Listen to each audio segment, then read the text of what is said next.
2025년 6월 6일 금요일 새벽 기도입니다.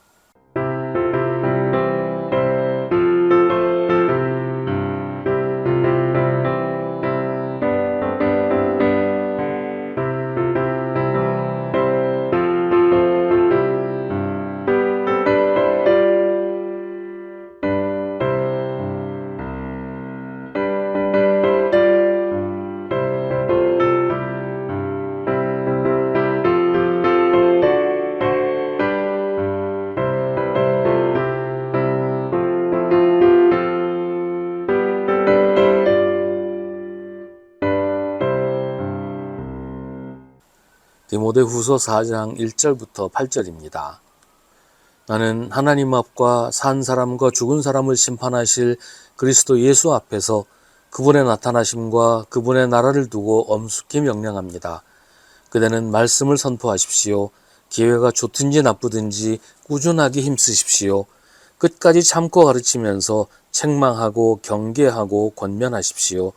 때가 이르면 사람들이 건전한 교훈을 받으려 하지 않고 귀를 즐겁게 하는 말을 들으려고 자기네 욕심에 맞추어 스승을 모아들일 것입니다.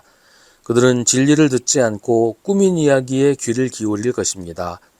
그러나 그대는 모든 일에 정신을 차려서 고난을 참으며 전도자의 일을 하며 그대의 직무를 완수하십시오. 나는 이미 부어드리는 제물로 피를 흘릴 때가 되었고 세상을 떠날 때가 되었습니다. 나는 선한 싸움을 다 싸우고 달려갈 길을 마치고 믿음을 지켰습니다. 이제는 나를 위하여 의의 면류관이 마련되어 있으므로 의로운 재판장이신 주님께서 그날에 그것을 나에게 주실 것이며 나에게만이 아니라 주님께서 나타나시기를 사모하는 모든 사람에게도 주실 것입니다. 아멘. 바울은 자신의 죽음이 멀지 않다는 것을 알았습니다. 사도의 시대가 저물어가는 그 순간 바울은 디모데를 향해 그리고 모든 교회를 향해 엄숙하게 명령합니다. 그대는 말씀을 선포하십시오. 기회가 좋든지 나쁘든지 꾸준하게 힘쓰십시오. 끝까지 참고 가르치면서 책망하고 경계하고 권면하십시오. 이 명령은 바울의 개인적인 명령이 아니라 하나님과 예수 그리스도 그리고 하나님 나라의 권위로 하는 것입니다.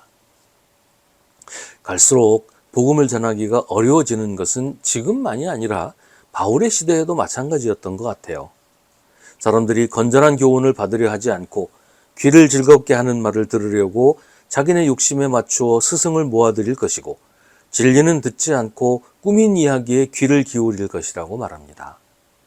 하나님의 말씀은 듣기 싫어하고 자기를 즐겁게 해주는 말이 진리라고 믿어버린다는 겁니다. 계속 이야기하지만 이 말씀은 교회를 향해 하는 말씀이에요. 교회 다니는 사람들이 이렇게 된다, 또 이렇다, 그런 말이죠. 그러다 보니 복음을 전해야 하는 사람이 복음이 아닌 사람의 말을 하려는 유혹을 받습니다. 그래야 사람들이 좋아하고 인기가 올라가고 교회가 부흥하고 할 테니 말이에요. 하지만 그건 교회가 타락하는 지름길이에요. 하나님의 말씀이 멈추고 사람의 말이 선포되는 교회가 온전할 수는 없을 테니까요. 그래서 바울은 디모데에게 명령합니다. 그대는 모든 일에 정신을 차려서 고난을 참으며 전도자의 일을 하며 그대의 직무를 완수하십시오. 복음을 듣기 싫어하는 사람들에게 꿋꿋하게 복음을 전하면 고난을 당하게 됩니다. 요즘식으로 하면 교회에서 쫓겨난다, 그런 얘기죠. 요즘도 교회에서 하나님의 말씀이 아니라 엉뚱한 말을 하는 설교를 한다는 얘기를 듣습니다. 교회 강단을 정치 선동장으로 만드는 설교도 있고 특정 정당의 대변인이나 할 만한 말을 하는 경우도 있습니다. 그리고 그런 말에 교인들이 아멘으로 응답을 해요. 성경은 말합니다. 사람들이 건전한 교훈을 받으려 하지 않고 귀를 즐겁게 하는 말을 들으려고 자기네 욕심에 맞추어 스승을 모아들일 것입니다. 그들은 진리를 듣지 않고 꾸민 이야기에 귀를 기울일 것입니다. 하지만 아무리 그래도 복음이 아닌 다른 말을 할 수는 없지 않습니까? 바울은 디모데에게 명령하고 당부합니다. 그대는 말씀을 선포하십시오. 기회가 좋든지 나쁘든지 꾸준하게 힘쓰십시오. 끝까지 참고 가르치면서 책망하고 경계하고 권면하십시오. 바울은 자신의 날이 얼마 남지 않았음을 직감하고 있습니다. 나는 이미 부어드리는 제물로 피를 흘릴 때가 되었고 세상을 떠날 때가 되었습니다.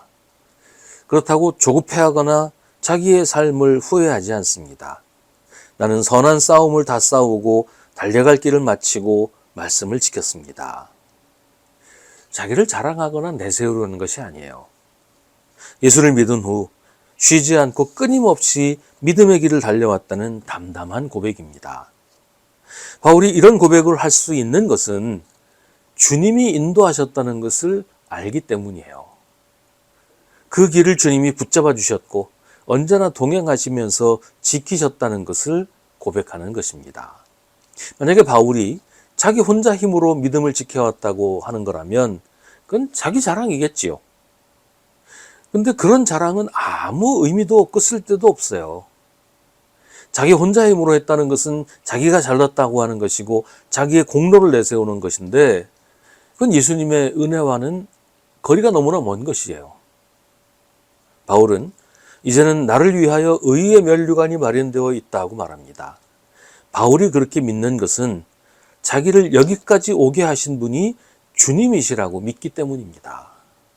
이게 신앙의 역설이에요. 자기가 잘했다고 하는 사람에게는 면류관이 없습니다. 주님이 인도하셨다고 하는 사람에게는 주님이 면류관을 주십니다. 이것이 의로우신 재판장이신 주님께서 판결하시는 방식입니다. 바울은 삶의 마지막 순간을 눈앞에 두고 지금까지 지내온 것이 모두 주님의 크신 은혜였다고 고백합니다. 그리고 그렇게 사는 모든 사람에게 주님이 의의 면류관을 주실 것이라고 선언합니다. 세상은 내 힘으로 사는 것이 아닙니다. 언제나 주님이 함께 하시고 인도하십니다. 나의 갈 길 다가도록 주님이 인도하십니다. 주님의 인도하심을 따라 사는 사람에게는 의로운 재판장이신 주님께서 의의 면류관을 주실 것입니다.